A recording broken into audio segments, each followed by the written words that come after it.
It's Way Up with Angela Yee. I'm Angela Yee, and Jasmine from thejasminebrand.com is here. Yes. And we have a very special guest, the epitome of what it is that we try to talk about up here on Way Up with Angela Yee. Caroline Wanga is here with us. Hey. Yes, Hey. you are the president and chief executive officer of Essence Ventures. I am. And you also have your own Wanga woman, too. I do.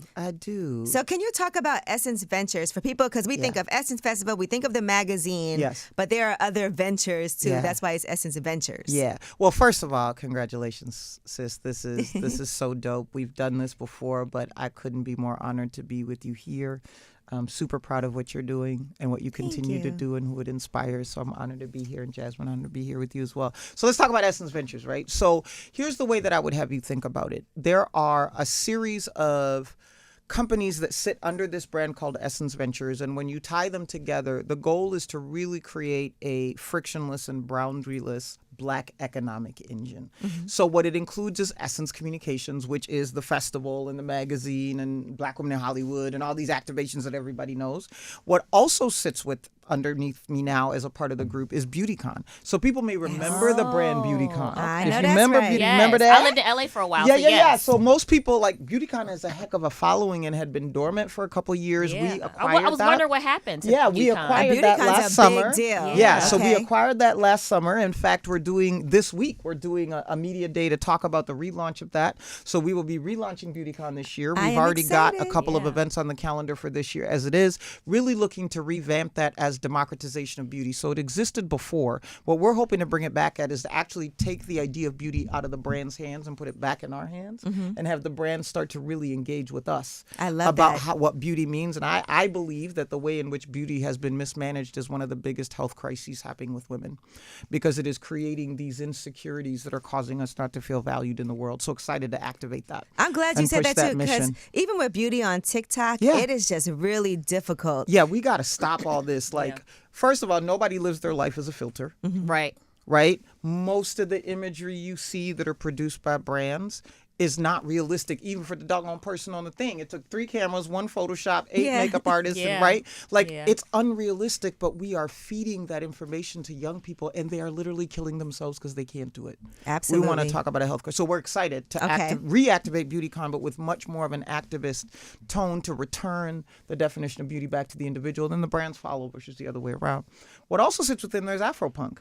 So Afropunk is a long-standing brand that my definition of is it has always been the safest place for Black that's on the margin, meaning folks that have interest in things that may not have been acceptable in Black community, may have been different, whether it be heavy metal, gamers, Comic-Con, all of that. But at the end of the day, Afropunk is the part of our portfolio that stands anti-anything, right? Anti-homophobia, anti-racism, right? And really has represented how we make sure that the full spectrum of what it means to be Black, because it's not a monolith, is seen and heard equitably. And it's one of my absolute favorite communities, because when you go to Afropunk, you can be whatever you want 3 times a day. They encourage it. Super dope. It's encouraged. Super, right. And it's almost like if you don't come in that way, you almost feel uncomfortable if you don't come fully authentic. Plus, you also just take a little juice away. Like, you know what? I am going to make a caution tape dress, because now that I've seen one, I should have one. Like, I'd be like, okay. But And I love going to Afropunk Afropunk. is in how many cities? Because I've been to the one in Brooklyn. It's a number of, so Brooklyn is its original. We've done it in Atlanta before. We've done it in Minneapolis before. We've done it in Bahia. So last year we did Bahia. We're doing Bahia again this year.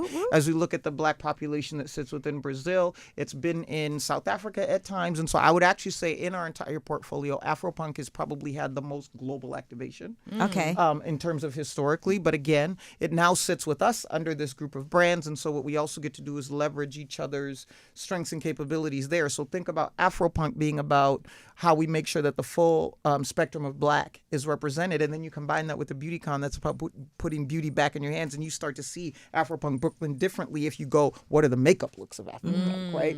And so we're really excited for those to sit together. And then the 4th brand is Essence Studios, which is our own production house. It was created in 2018 because of this thing called the Rona that we all went through, COVID. It basically became what saved our business during the pandemic. It became a streaming platform for the festival where we have 45 million views, 65 million views the next year. And so now what we're doing is really reinventing what Studios is going to be to help fill in where our portfolio needs more focus on particular Black segments to be able to drive forward.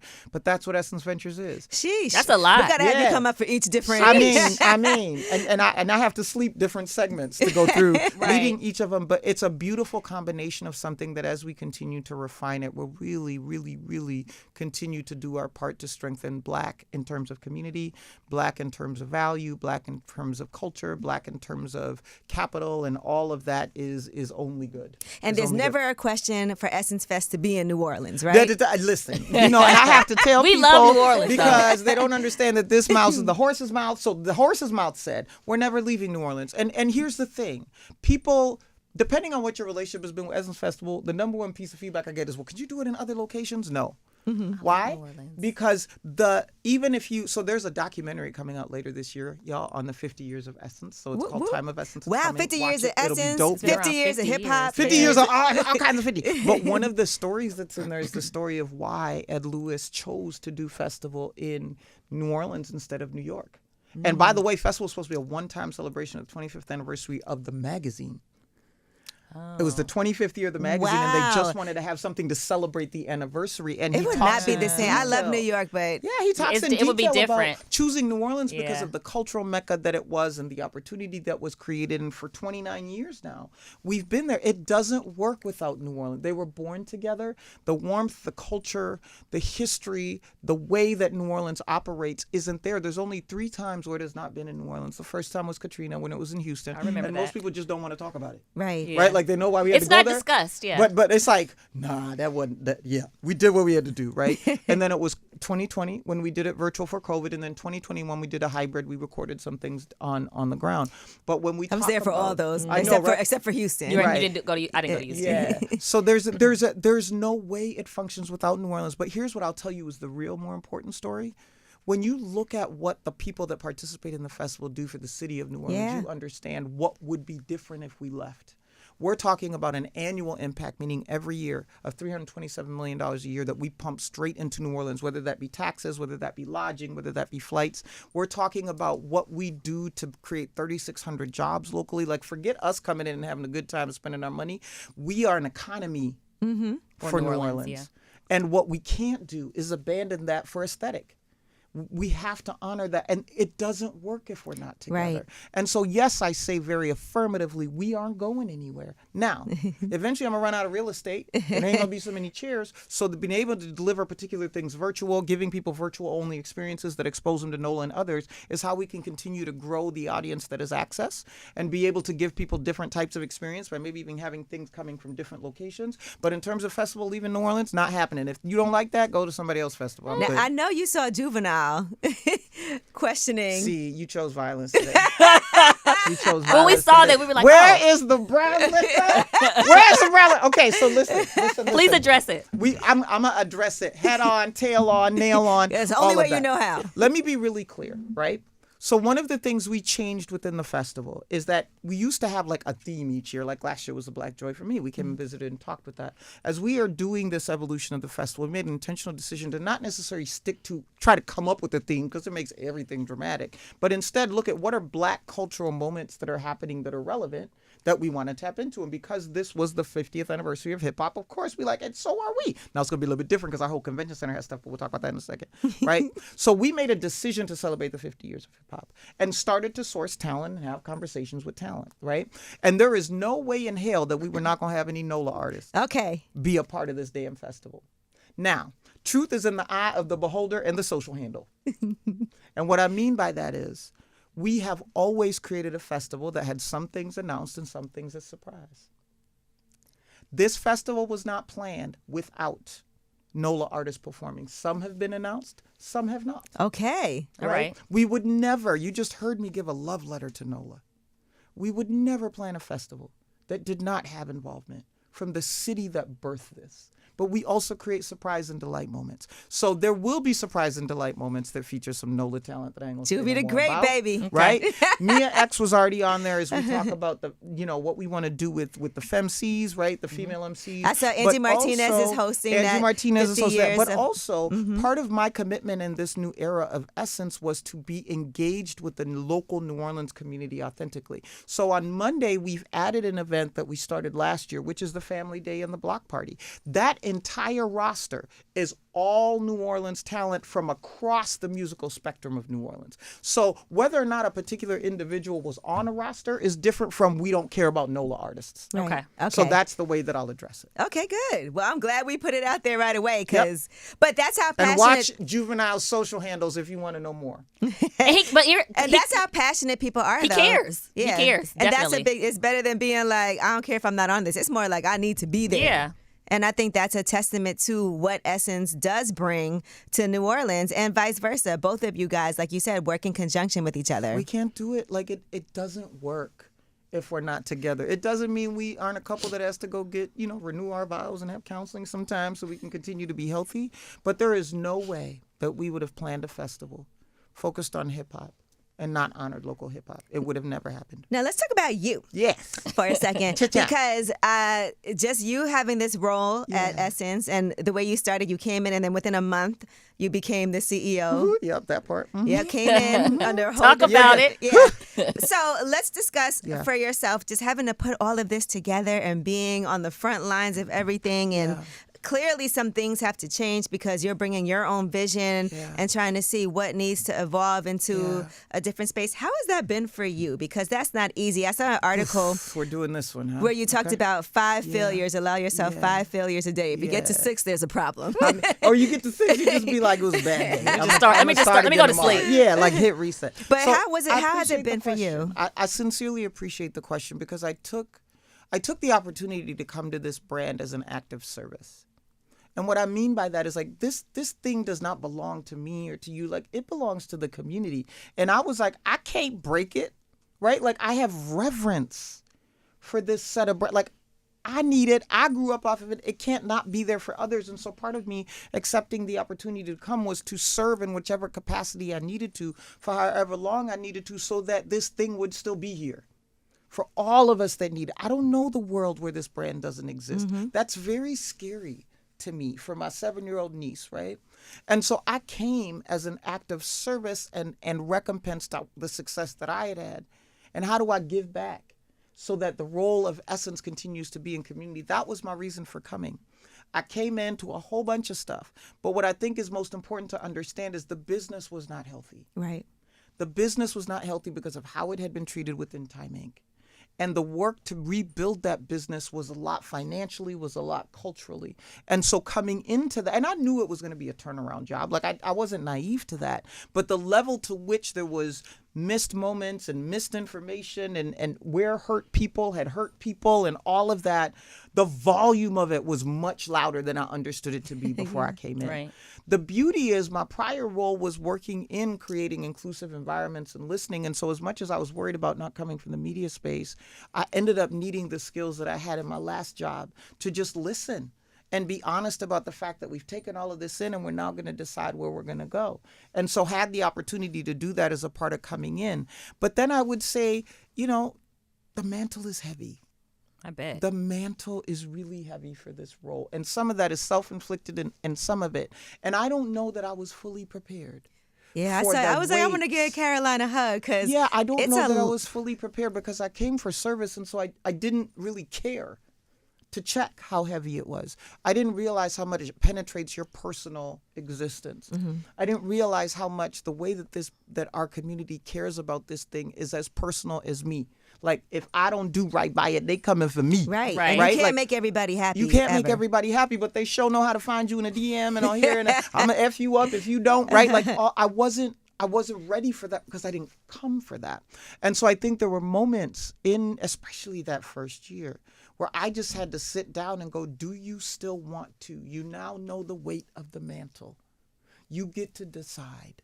And every time I got into one of those moments, the answer was yes. It was yes with fear. It was yes with crying. It was yes with courage. It was yes with, yes, but I'm changing my address and need security. Right. I was like, yes, but I'm cussing you out if you come in my DMs out of pocket. Right. But it was never no. Right. And I knew that the day that I woke up and my answer to Essence was no was my last day in the job. It was never no. It was always a yes and. And so to be able to go through that and then now have these other brands sitting with me and to see where we are as a business, we've had a 260% increase in profitability in 3 years. We've increased our team by 36%. We've increased salaries by 47%. Like, every day that I said yes with this team is manifesting in a way that is even beyond what I could imagine. And so the days are still hard. The mantle is still heavy. The service is still there, but the progress that has been proven on behalf of our community is the thing that keeps me fueled with the teams that we work with and the partners like y'all and the family that continue to help this thing shine. Numbers don't lie. They don't lie at all. And on the days where I get to the 6th fail, we just end the day and start again tomorrow. Like, okay. Yep. I was going to ask you how you manage your stress. Terribly, is the answer. The management of stress for me is one. I was actually saying this to somebody this weekend. I have to figure out, I now have the privilege, now that things are a little bit more stable, to figure out how to share myself. This job became 100%, 110% of my life. Yeah. There wasn't anything I wasn't doing, even if it was just thinking. Like, it because of how important it is to me, I very easily slip into doing it all the time. And there was a time when I needed to because we were in a turnaround. I don't know that I have adjusted the way that I operate to where we are. And that's the task in front of me, is to take back some time, right? To do what I need to do to be healthy as Caroline. But I'm having to actually learn that because I was in grind mode for so long of these 3 years that I actually woke up one day and I was like, you don't need to be all extra like that girl, right?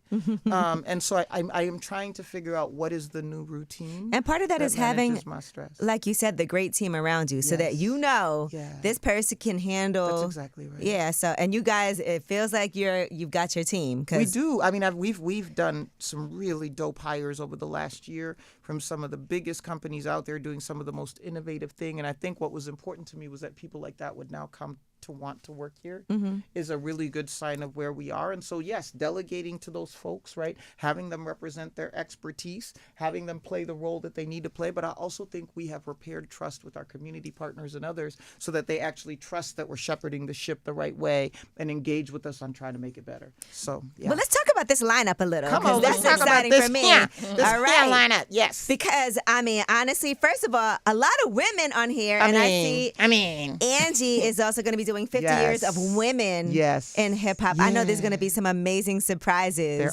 There are. When it comes to that. But headliners, Missy Elliott. Yes. Miss Lauryn Hill. Come on. Megan Thee Stallion. Come on. Jill Scott is going to be there. Yes. Trina, that's your favorite, Jasmine. Yes, I love. Come on. Her favorite song of all time. We all love Trina. Baddest Bitch by Trina. Come on. That was an anthem. That's the theme. That was an anthem. And you said Mia X, Remy Ma, Eve, Yes. Salt and Pepper. Yes. Salt and Pepper. Ooh. Salt and Pepper. And Spinderella's a DJ. That's right. On Sunday. All of the songs. All Lady of of them are Rage here. is going to be there. Oh, I remember her. I mean, that's amazing that you have the most amazing women as far as hip hop artists. Ari Lennox, who we absolutely love. Money Long, Thames. Yes. Oh, yeah. Everybody coming outside. So what was for you, right? How do you guys work this? Do you work back? Because Miss Lauryn Hill is the 25th anniversary of the Miseducation album, which is a huge deal. I mean, how was it? That is one of the, I feel like everybody is sad there was never a sequel to that album. But No now skips. you're like, I don't think it could have happened. Yeah. Like, that thing is sacred. There were no skips on that album. Not a single one. At all. So talk to me about the whole process, of how something like this comes together. Who was the first person that you're like, we book around this? I would love to tell you this beautiful, organized story, but I'm going to tell you how it actually happens, right? Because we're real out here. What we had decided was that we were going to lean into the theme. Here's what I'm I'm a realist. I'm gonna be real honest with you, right? When you are a festival that's been around for 29 years, people get worried about who you're gonna put on your roster, and so there may be organizations out there that try to block particular talent from coming to perform at your festival. Competition. Okay. But hey, it's the highest form of flattery. When you got to make an exclusivity contract so you can't come perform at my festival. I never thought about that kind of stuff. Oh yeah, baby. Okay. Come on, we 29 years old. Yeah. All these other ones is new. Okay. So in order to continue to win against us, you gotta cheat. So you they cheat was with trying to exclusivity contracts to block. cut people off. So I say that because one of the first things was who's available, right? Yeah, that because is hard. we can't move our date. Like our date is the 4th of July weekend. You know, other festivals may have a date, but they can play maybe within a week. It's 4th of July weekend. Yeah, that's date right. is your That's date, when we do yeah. it. And so availability has to be there. And to be honest, in a good way, there are so many other festivals out there. And hip hop was being celebrated all year. And so we had to do a lot of assessment of who's available when we need them to be available, who's interested in this kind of format, right? Because even in the artist's realm, things have changed around being virtual, around being here, right? Like people are fighting for their money. I ain't mad at them, but a lot has changed there. And so it really started with who's available, what kind of experience do we want to give people? We knew that everybody was going to celebrate hip hop on their stages at festival this year. What we'll do is do it on the stage and everywhere else, like the 1 million square feet in the convention center. And so we started with who's available. Then we went down the path of how do we make sure that there's a multi-generational representation, right? And so it was really about that. And then just like we said about hip hop, we looked at what are some cool moments that this year represents. And so it happened to be the 25th anniversary of the Miseducation of Lauryn Hill. So exciting. Missy gets into the Rock and Roll my Hall of Fame, gosh. which we heard, right, and heard about, and we're like, how can we not? Right? How can we not have her there? And then when we look at Megan Thee Stallion, like we had Nicki Minaj last year, Megan is killing it out here. Yeah, she is. And so really it became really a matter of just reverse engineering into what makes sense on headliners. I know from a hip hop perspective, we were also really passionate about having regional representation and making sure that it wasn't the hip hop of any one area that was kind of leading. And so that's what kind of led to these curations where we reached out. You'll see kind of, if you look at the announcement, you'll see kind of a person who's sitting at the top of a curation. Those are the folks we reached out to. And then they used their networks to reach out to other people to create the curation that was tied to their area and to their region. So that was another step that we took. And then we looked at what do we want to do differently with how we host. We've had many different host pieces, and so we looked at comedians this year for looking to be our hosts on the Superdome stage, along with And you guys DJs. did comedy shows last year. Kevin yeah. Hart, I remember he yeah, did he was an on extra. Thursday night. Yeah, so we wanted to play with this idea. To be honest, Affion Crockett and Spice Adams came because of the hilarious spoof they did of the Keith Sweat, Bobby Brown verses that happened in 2021. And I swear, like, Keith and Bobby were good, but the Affion Crockett, Spice Adams ones, like, I literally lost all my bodily fluids watching. They're good together. And so they're great together. They're good and so pair. They're we gonna have a good knew time. that we wanted to give a different flavor to what's there. And here's the thing. The people, I have to say this because it's really important to be said. There are multiple generations that have been a part of festival, and I know there's people who think they have priority ownership over the festival and think that it's theirs and only theirs. The reality is I have to run a business, and I have to have a multi-generational approach. What I don't want people to interpret is that because you're seeing a very hip-hop focused lineup, that's what festival's going to be every year going forward. No, we leaned into a theme. Next year, guess what? The festival turns 30 years old. We're having a birthday party like nobody's ever seen, and we're going to do what we need to do for a birthday party. And so my ask has been of the community is go with us as we continue to innovate what the experience looks like. Nobody's being cut out or forgotten. By the way, we're also giving the After Darks, if you guys remember that. Those were the night concerts and the smaller little dance venues. hall, baby. I mean, you know, the stuff where you don't tell nobody where you went, you Some just show Afro up, beats, right? baby. So what we did, what we're actually doing with the After Dark, so that we continue to represent, is the After Darkers are going to Gen Z and millennials. So now, when I'm going to bed, they're gonna be heading And out. you know we going to bed.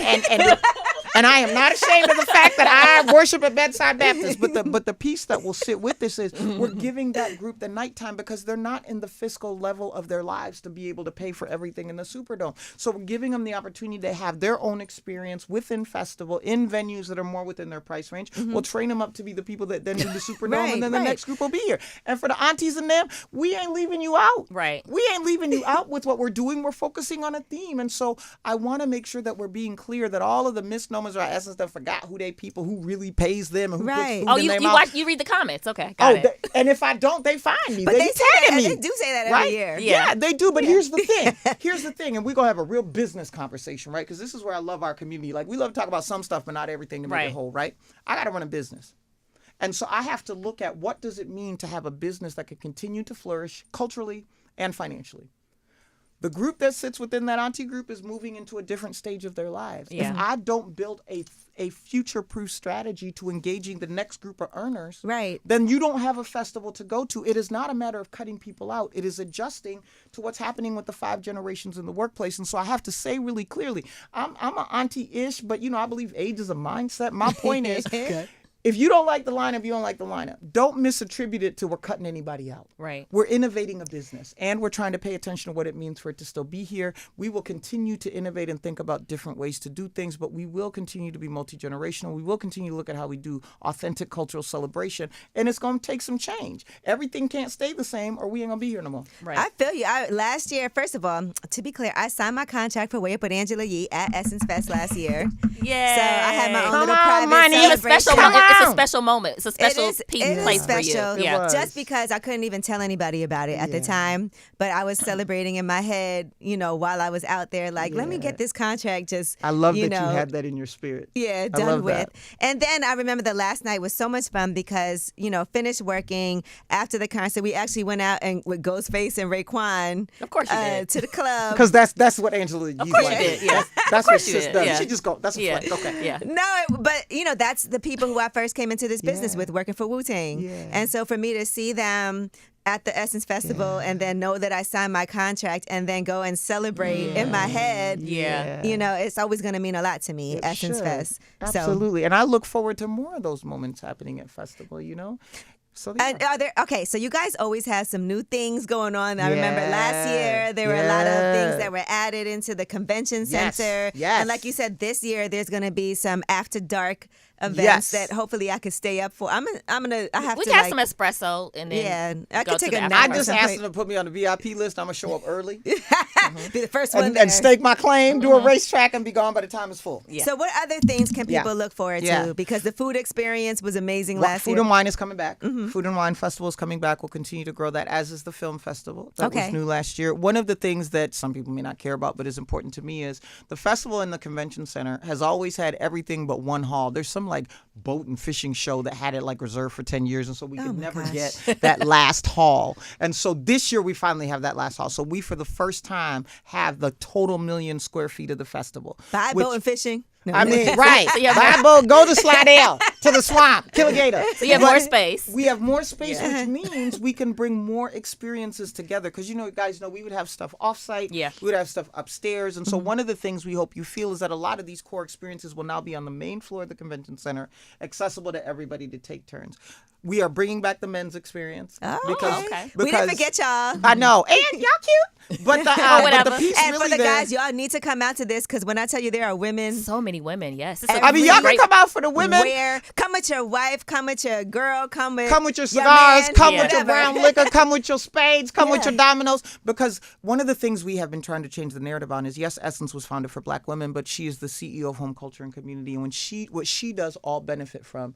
And so how do we give men an opportunity to have their own experience? So we're bringing back In His Zone and continuing to grow that. Nice. It was a big hit last year. The other thing that's really, really cool, you heard me talk about Essence Ventures, right? Mm-hmm. So one of the things that I'm really excited about this year is we're taking those Essence Ventures brands, and what we're doing is bringing them into the festival to activate. So the people that follow those brands throughout the year can now come and be a part of the festival. So what used to be Beauty Carnival is now BeautyCon Festival Edition. Why is that important? Because BeautyCon is the only part of my portfolio that's not just Black.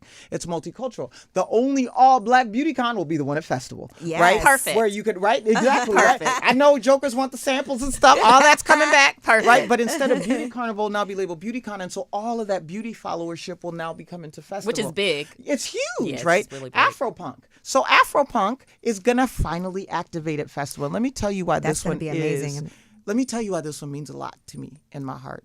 One of the historic things has been the way that our community has treated the LGBT community and some of those pieces. And there are old narratives of whether or not the Essence audience cared about them. And So to be able to have Afropunk activate there with all that they represent in terms of inclusion during the festival is a really big milestone for continuing to build our community together. But of course, they ain't going to come and just come. So one, Afropunk is doing a skate park.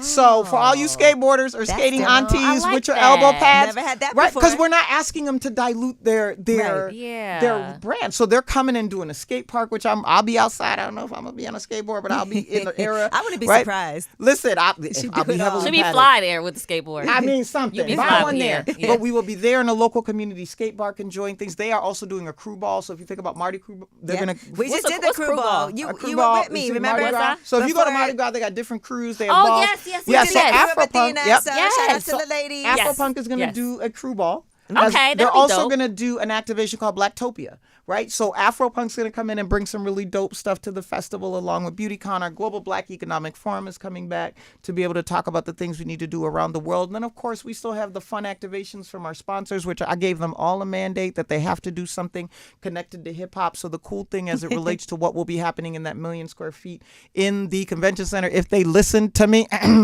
is all the activations will take you through a nostalgic journey of hip hop. So you might be over here like, are they really over there with some starter jackets? Like pretending, right? Like every brand that is engaging with us in the convention center has to come through the lens of hip hop. So they might be making you some door knocker earrings. They might be, right? So we got to have Averex. We're going to have 8-ball all jackets. the things. Need a and if bomber yours jacket. is in storage, go get whatever you was wearing and put it on. But the idea is that the convention center will still reflect a nostalgic walk around what hip hop was, which is what differentiates us from the other festivals, right? We might have some performers here, but that 1 million square feet and everywhere else in the festival, you should feel the tangibility of this hip hop celebration on top of how we're bringing all of those experiences closer and into the convention center so that people can take advantage of more of those. And then we, of course, continue to do the marketplace where people can purchase from Black-owned vendors. We're bringing back the New Orleans business-only pop-up shop, which is just dedicated and held for New Orleans-only vendors that we want to buy from.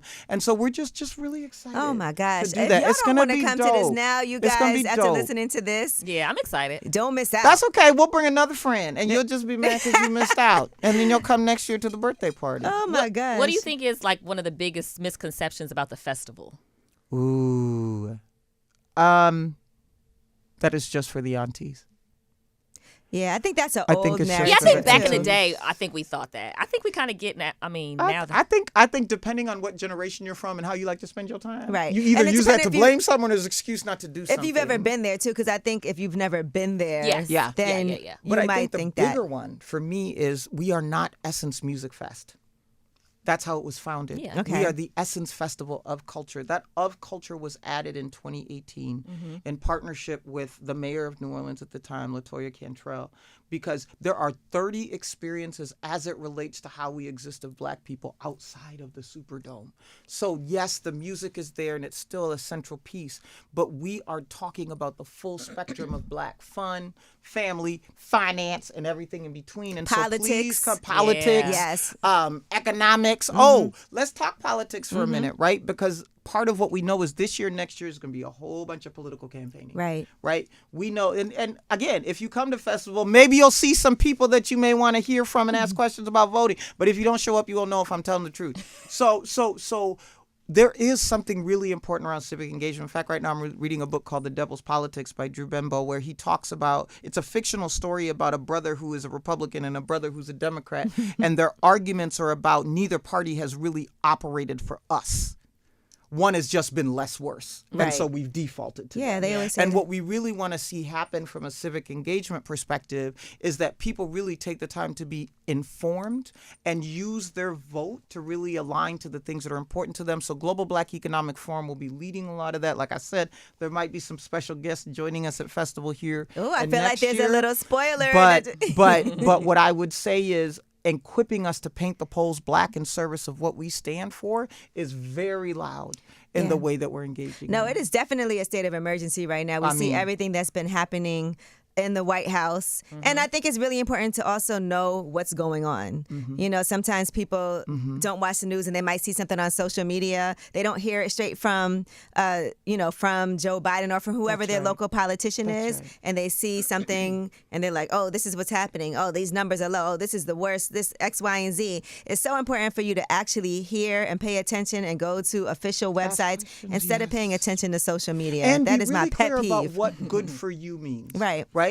And as much as we're talking about Black community, I just said Black is not a monolith. Take the time to do an evaluation of what are the factors that are critically important to you, to your family, and to your community, and push the people who are saying they want to represent you on whether or not they're going to represent that. And don't give any credit because of anything aesthetic, right? Push them and use your vote. If you don't think they're representing you, don't vote for them. Right. right? Like, we have got to start to own how we can shift the Black narrative in this nation if we just used our vote differently. And so continuing to provide resources that help educate our community on that, as well as have fun, as well as celebrate what we contribute as part of the of culture part, that we're continuing to try to people. If I ever see anybody write down Essence Music Fest anywhere, I'm like, the Essence Festival Culture, EFOC, as we like to call it inside. You hear that, guys, on this YouTube? Please do not put Essence Music Festival. Yeah, please do not do you that. You can, but I'm gonna come out. Culture. I'm gonna come out the woodwork and be like EFOC, Essence Festival of Culture.